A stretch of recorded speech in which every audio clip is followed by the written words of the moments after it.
Alléluia. Novio megado gbenami. Le afeto ple miaƒe de la Yesu Kristo ƒe ŋkɔame. Eye wòdzɔdzi nam be miawo hã mifɔ nyui ɖe le dedienɔnɔ blibo me to miaƒe tɔ Yesu Kristo ƒe amenuvevedɔ siwo wòle wɔwɔ na mi gbe sia gbe la nu. Mieda akpe nɛ. Yo nɔviwo, miewɔ biabia ɖe va yi nyitsɔ. Eye ame ɖewo ɖo ŋuti ya, gake ame akpa gãtɔwo meɖo ŋuti o. Ɖewo hi womesi o ye. Elabe nenye be nyateƒe mi le Mawu dim, eye be mianye ame dzɔdzɔewo le eƒe ŋkume la, edze be ne biabia ɖo va nene la, miawo katã miayi ɖe me, eye miako me kpɔ be ɖe ekae nye nusɔsrɔ̃ kae miatsɔtsɔ le mo, alo kae la nye miatɔ le mo, alo kae leke miawɔe wòanyo ɖo, ne mi gba dze agɔ le miaƒe Mawu dzi mahã. Elabe miaƒe subɔsubɔ gbe la, eɖo la nye subɔsubɔ tɔxɛ ɖe, ke nya konka etsimatɔe. Elabe Mawu mewɔ eƒe nya, ye wòtsake kple etsidzo kple tsiƒaƒe o, ke eƒe nya si be etsidzotso ke le heliheli ene. Alléluia. Eya ta womatsɔ tsakatsaka de me o. Labe Mawu la mele nyamanyama, menye nyamanyama ƒe Mawu ye o. Eya ta babia va nɔ nyitsɔ. Eye mele biabia be ɖe wòdze be nyɔnu si, nyɔnu ate ŋu anye pastor dzroa, alo wòanye pastor anɔ hanu akplɔ hadzo mahã. Eye mewɔ biabia sia gake nye mese ŋutiɖoɖo tso ame ɖeke gbɔ o, tso mia nɔvi pastor ɖeke hã gbɔ o. Ye gɔme nye be enuawo ŋutɔa gbɔgbɔ kɔkɔ ɖeka koe anye ɖeke nuwo le yim ɖo. Elabe nenye be mi le dɔ ɖeka me la, nenye be biabia ɖe va tso gbɔgbɔ kɔkɔe gbɔ la, eye mia katã miadzro me kpɔ, ye miakpɔ ɖoti na enua wɔwɔ nyuie le Mawu ƒe ŋkume. Alléluia. Eya ta egbe la, gbɔgbɔ koe atsɔe ɖe dzi be na maɖo ŋuti. Me bia ame ɖewo gblɔ be nyɔnua tɔ nye pastor faa, ye Mawu ye ya koa, ana te nye pastor faa. Ok, ke miadzi ɖeka ɖeka ye miase gɔme, eye miadzi za ɖe ya. Yes, mi le ɖoŋtia dzi ye ya. Mi bia be ne wòdze aƒetɔ nu, alo wònye aƒetɔ ƒe dɔwɔwɔe nye be nyɔnu si ke nye nyɔnu ɖe ehã netɔ nye pastor faa ma, alo natɔ kplɔ ha, eye wòanɔ hanu, anɔ ŋutsuwo ƒe ŋkume, eye wòagblɔ mawunya na amewo mahã. Biabia mi tsɔ da ɖe amewo ƒe ŋkume nyitsɔ va yi ma. Eye menɔ te kpɔ ame geɖewo be woneɖo ŋuti, gake amewo meɖo ŋuti abe le si ke wòdze ene o. Vɔ ame ɖewo dze agbagba ɖo ŋuti ya. Edze be nenye be Mawu tɔ si ke mi nye ɖe, ye gbɔgbɔ kɔkɔe ɖe nu ɖe fia ehadɔwɔla ɖe, ke wo hã wonya be ye hã le Mawu ƒe dɔ awɔ. Amewo gblɔ be Mawu ƒe dɔ, Mawu tɔ le eƒe dɔ wɔwɔ nye menya. Mi le Mawu ƒe dɔ wɔwɔ la, awo Mawu tɔ le eƒe dɔ wɔm. Egbetakpɔlawo ko yɔ miawo be mianye, eye wòtsɔ nya na mi be miagblɔ na yeƒe dukɔ, na woƒe tɔtrɔ, na ɖeɖekpɔkpɔ. Eya ŋuti koe woyɔ miawo ɖo. Mawu tɔ le eƒe dɔ wɔm loo. Eya ta esi ke nenye be woyɔ hã be gbetakpɔla nyateƒetɔ ene la, nenye be Mawu ɖe enu ɖe fia gbetakpɔla bubu aɖe, ke nenye be eva ɖo enya va ɖo egbɔ la, nenye be nyateƒe wo hã nye gbetakpɔla tutu la, eɖo la tsɔ nya ya, eya la dzroe me kpɔ, eya akpɔ ɖoti. Eya ame si ke dzi Mawu to, eye wòtsɔ nya sia va la, ala ɖo ŋuti ɖi ɖe, eye mia katã miasrɔ̃ le me, ye mianya le si ke miawɔ Mawu dɔ aɖo le nyateƒe kple gbɔgbɔ me.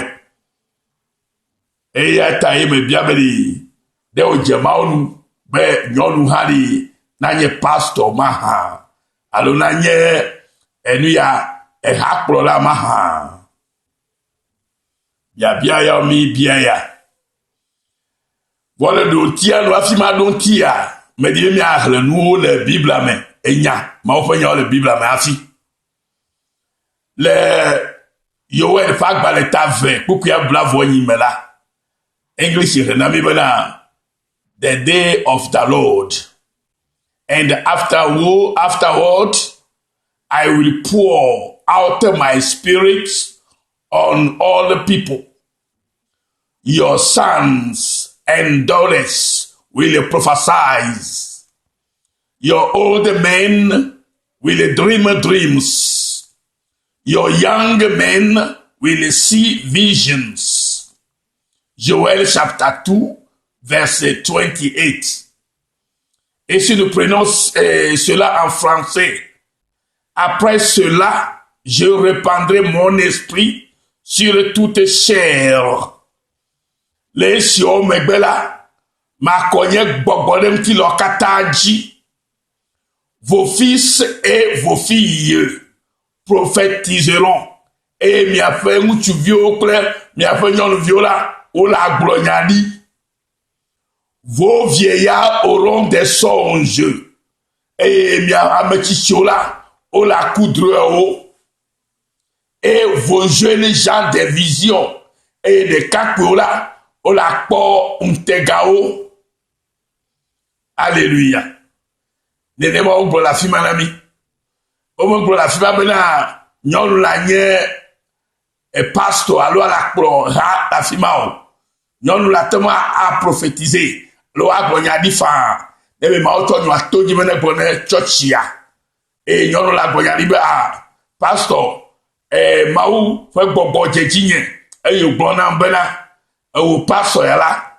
O nya me sikeme do va bena na ya de gbe fa na duko na chi me totro eyata me le do lui la togo ni baji bena ba de gbe fa la fi ma na duko yes nya gbori to cho nyonu ame le gbogbo kokeke ma o ko ni la tai e gbonya di ma ko do de la si to me nye na kro how me nye la nye pastor eye mi de do fa gba le me la do ta 20 buku we ade.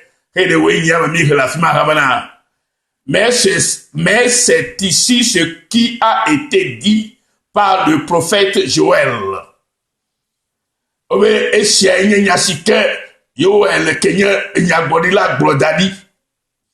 les derniers jours, dit Dieu, je répandrai mon esprit sur toute chair. Ma kogne gbogbo qui lo katanji. Vos fils et vos filles prophétiseront. Mi a fait mutu vieux, mi a fait non viola, o la glognadi. Vos jeunes gens auront des visions. Mi a fait soreo alo le kakola, o la po untegao. Et vos vieillards auront des songes. Et ametichola, ou a poudreo. Oui. Sur mes serviteurs et sur mes servantes.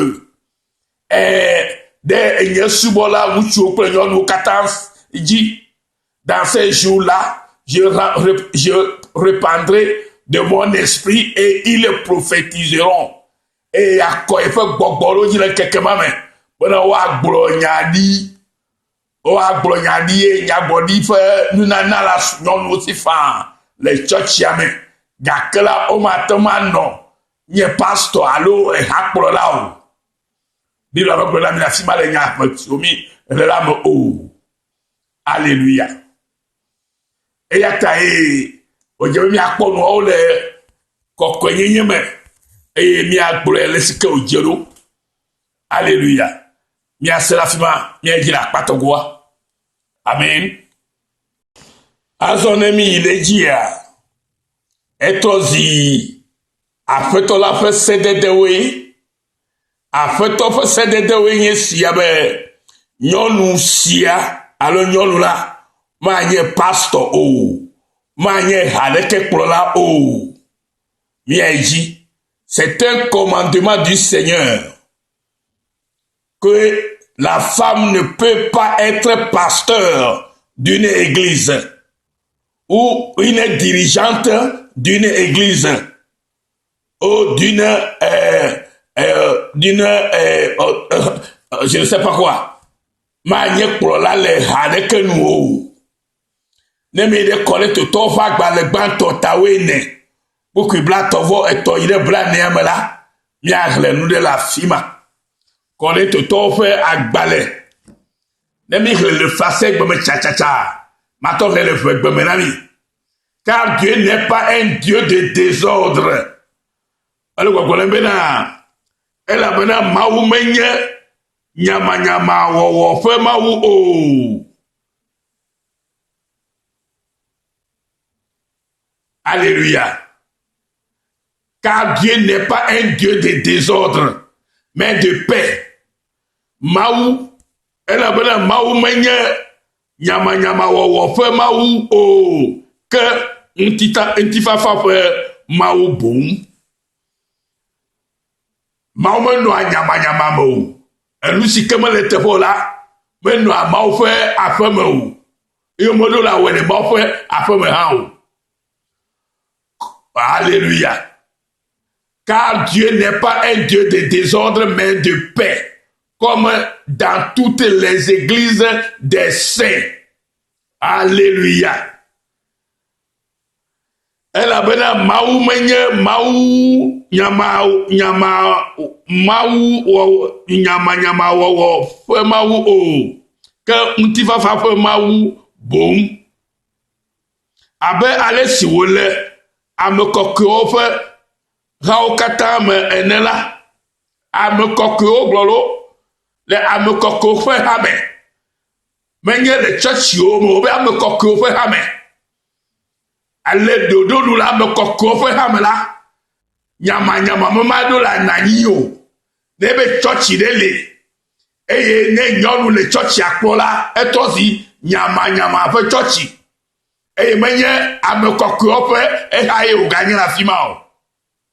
S'il y a des églises qui est dirigée par une dame ou une femme disant qu'elle est pasteur, cette église-là, c'est une église de désordre. Mais Dieu n'est pas un Dieu de désordre, mais un Dieu de paix. Comme dans toutes les églises des saints. Si c'est une église des saints, il n'y aura pas une femme qui sera à la tête de cette église-là. Ce sont les églises qui sont en désordre qui pourraient avoir une femme à la tête d'une église. Et nyama wo fe ha la wo komeye wa topo no le bena o le lusiam e wuchuo alo le ha plola e ya me choma ugbo. Alléluia. Et midi, obela moko fe hame enela ane mia fe nyonwo na si do lui le takpepo me ela bena o me de mona o bena wa fonu o me de mona nyonwo bona fonu fo le habo o do la si do le to yo la se nyasike pastor allo amesi le hanu le boblon. Alléluia. Que les femmes se taisent dans les assemblées car il ne leur est pas permis d'y parler, mais qu'elles soient soumises selon que le dit aussi la loi. Alléluia. Que ou do tobom abe ale si cela gloire est née.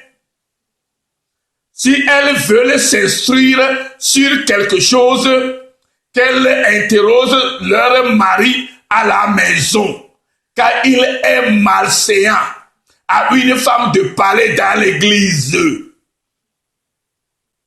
Milesema, n'ayez non abe bien de tasela, na iva de ototo ti wona bien so atase. Na bia le so abe nu kayo glo e me se gomenyero Vous me pommez bena, nyon ne va no have encore, ne va nie prolala, ou bien les malséants. Il est malséant à une femme de parler dans les églises. Elle me laisse ma. Que ne o le didimbe, yo asro nanela, mina wa bia, wa onto sro le afeme. Elle a bena, meje, nyon wo bena, wa folule, et takpe me o. Aha. Meje ne mao. Allo de miam de allo oyoji le kuku blatova dembe allo de mia me maunya jotua mia me maunya jotua si elles veulent s'instruire sur quelque chose qu'elles interrogent leur mari à la maison car il est marseillant à une femme de parler dans l'église. Est-ce de chez vous que la parole de Dieu est sortie? Ou est-ce que ce que à vous seul qu'elle est parvenue? Obédé mia ogoye ma onya doto tutuba. Alors mia ogo mia ti kero tutuba ma. Milesema. Alors de mia me ma onya jotua. Alors mia oe de bo ovalo. Kene amia de bois. Et de Kwinyagwadila, allo Bobo Memela, ne Jessi nous sio, me moulodo demi, la bena, a fait la fait céder de way, a fait le céder le fia, mais y'a me apôtre Paul Bobede, et y'a la manière yele globe, a fait céder de bede, mais j'ai non nous n'ayez pastor, non nous me de la zile, les hames toto, t'as rien avec ben. Non, nous ne sommes pas cela. Au titre de ma foi de l'homme. Et qui ça rien. Et alors, nous yo. Et 37, et pourquoi il y a Blatovoa Drame, les collègues de ton fac, le Blato Tawene. Et pourquoi Blatovoa Drame, si quelqu'un croit être prophète ou inspiré, qu'il reconnaisse que ce que je vous écris est un commandement du Seigneur. Que ne amiade bois et de qui nyabodila allo bogomemela ne Jessi nous siao mengulodo demi labena afeto la fe esede de welo afeto deselo Yesu Christo dese. Ben non nous modo la nye pastor non nous modo la preach le church yo non nous modo la preach le church yo enya feto fe sede de na wo eya ta o modo la we o na modo lo la je wona tro lo fe ji megbe e la ba feto fe sede de la modo la daji o apostolo Paulo do peji nyere be sienya feto fe sedede be nya mere gbu be yenye enya gbodila lo yenye gbogbo mamela edo la Jessi sia kote be na nu sike le gbogbo lo enro di da la enya afeto Yesu fe esedede be nyono me pomo aklo ha anye pastor e le makemi pe la ke Yesu Christo va agbeyin pe ajila. Mais yo no de que nanye prophète nanye ye fait nuka ye fait disciple yo no me le gamamo ya mais yo le ko no vient tamido la po gbonyere bena no no me so no note ne le ji la ke tosi abosan ple mami wa tape gbogbo fe nu owo e la be e chitre fe topo lo lunki me do la ejire ne ma. Et si quelqu'un l'ignore, qu'il l'ignore. N'ayez pas à m'aider. Oh, mais c'est 38 à moi, oui, là, t'as vu, alléluia. Oui, là, t'as vu, qu'est-ce à m'aider, mais je suis au là. Mais quand je suis au. Oh, il y a un gros. Na mais je suis au. Ben, il y a un là, car, mais je suis au, et qu'il t'en va. Ainsi donc, frère, est aspiré au don de prophétie et n'empêchez pas de parler en langue, mais que tout se fasse avec bienséance et avec ordre. Eyata novio, mi di nyagloli, vevie eye mi gagbe gbegboglo o. Mi na wawo nuo kata alesije de etefe le dodonu afeto la menye nyama fa afeto yo dodo fa afeto yi no vi lo to o mi le nya asia ne vi to ele Timote fa gbale me Timote fa gbale gbanto ta 20 puku we le keire we ato ame mi aga le funu ya le fi ma bena nko ole gogo la mi la fi ma bena no vi o le Timote fa gbale gbanto eta fa puku we le keire we ato ame. Hallelujah. A woman should learn in quietness and full submission. I do not permit a woman to teach or to assume authority over a man. She must be quiet. For Adam was formed first, then Eve. And Adam was not the one deceived. It was the woman who was deceived and became a sinner. But a woman will be saved through childbearing if they continue in faith, love, and holiness with property. Hallelujah. Propriety. Hallelujah. Praise the Lord. Que la femme écoute l'instruction en silence, avec une entière soumission.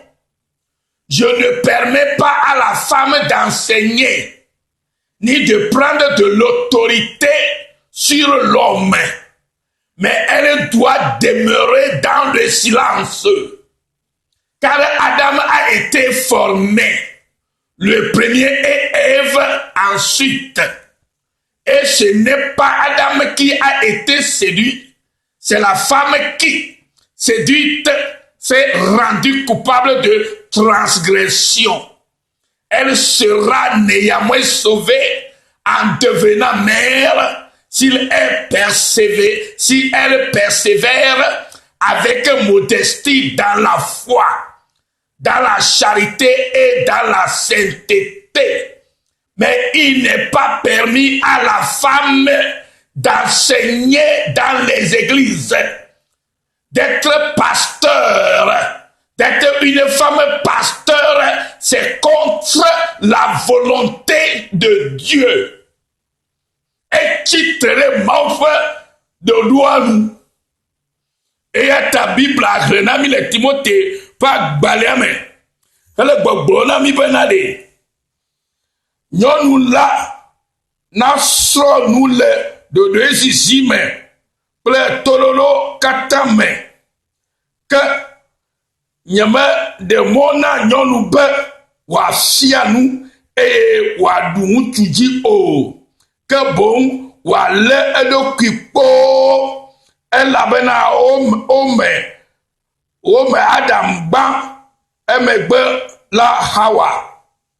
Eye ome ble Adam o ke nyɔnu lae o ble eye o ge ɖe vodada me ke woɖe to vidzidzi me ne enɔ xɔse kple lɔlɔ kple kɔkɔwɔwɔ kpakple ɖokui yiɖuɖu me elakpɔ xɔxɔ. Wome ɖe mɔ na nyɔnu be nafia nu le tsatsi o naɖu ŋutsuwo dzi o. Eya tsitre mawo ƒe lɔlɔ̃nu ŋuti eye ta Biblia gblɔ na mi be ɖe eye wògblɔ na nyɔnu bena mana nakpe fu geɖe le fufɔfɔwo me ale ku hafi adzi vi ke wo tame anɔ srɔ̃wo ŋu eye eya anye ga ɖe edziwo Mose va gbalẽ gbãtɔ ta woe etametɔ buku woe ade wo manami. Nɔviwo le Kristo me. Enya yo nye nyateƒe nya matrɔ. Eye mi makpɔe mianku ɖe dzi o. Ne mi mianku ɖe dzi la, ala va gblẽ nu le mia dzi, mia ŋutɔ ŋuti. Elabe Mawu ƒe sedede la, ame ɖeke meɖo la agblẽ me o. Na agblẽ me la ke menye Mawu tɔ o. Ke gbɔgbɔ bubu le kplɔ nu ma. Eya ta wo nyɔnu ɖe ke le ya seme gbe la, edze be na trɔ le wo dzime. Meganye pastor le ha ɖeke nu ke o. Mawu la to dzo la gbonya ɖi le hame faa. Vɔ megaɖo ha be tse le ha nu hele nu siam o. Etitre ma ƒe lɔnti. Wòtɔ kpɔ la be Yesu ke va ɖi be ye nyɔnu mele wa. Nu katã Yesu me yɔ nyɔnuwo ya. Bo na nye eƒe disciple o. Eye ŋutsu ɖe ko yɔ. Ye gɔme na me de mɔ be ne nɔ nenema o. Ta ame ɖeke la be Mawu yɔ nyɔnuwo hã gbe o. Mawu ma yɔ nyɔnu gbeɖe be na nye etsɔtsi dzikpɔla alo na nye nu ya ŋutsu nye ta ne ha sia ha na aƒe sia aƒe. Eya ta nyɔnuwo ya la wolo la bɔbɔ eye woma nye etatɔ le eha ɖeke nu lo.